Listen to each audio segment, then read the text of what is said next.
a new model of therapy, right? And I think what drew me to this was recognizing that there were actually a lot of problems that were coming up in therapy sessions with patients that I still needed solutions for.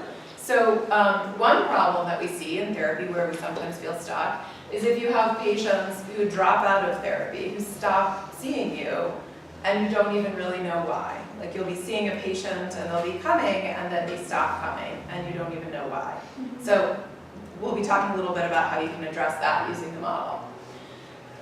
There's also a problem where you have patients that come to see you and you're trying to create a warm connection with them. That's part of therapy, trying to feel connected. But you sometimes have patients who resist connecting with you, right? Who are very difficult to deal with.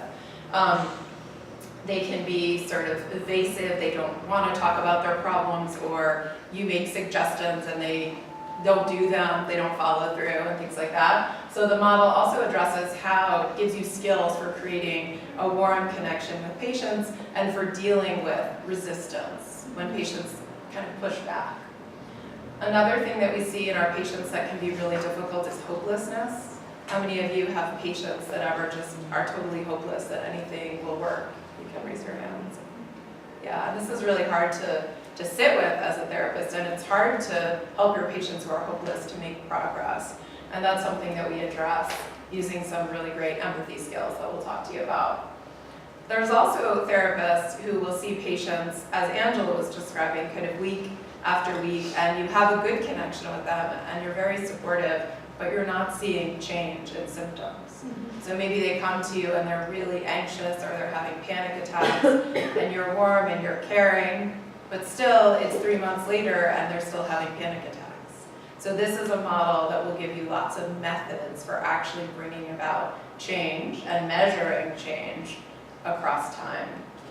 And the last one also is where you feel like your patients come to therapy and they're learning new things, but you're still not seeing a lot of change in their symptoms outside of the therapy office. So they might come to you and they're feeling depressed, and then at the end of the session they're feeling better, but they're still not learning skills that they can implement, that they can use outside of the therapy session to make themselves feel better. So you make them feel better maybe, but they're still not really changing in a way that is going to last for them.